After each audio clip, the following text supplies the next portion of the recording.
Всем привет, вы на канале Next. Ребята, ездите, пожалуйста, в проверенные сервисы, где вы уверены в парнях, которые реально будут нормально делать.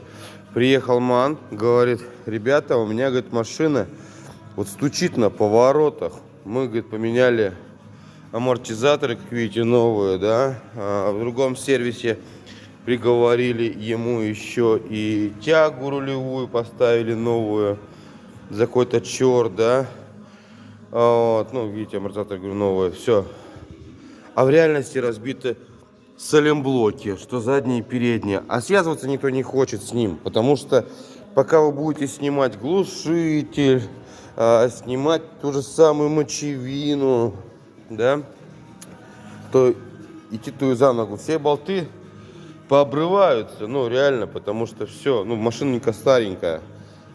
Блять, из-за этого вы не хотите делать. А человек просто платил ни за что. Я посмотрел на старый вон амортизатор, мне показывал тягу. Они охрененные просто. На кой хуй вы обманываете людей, ребята?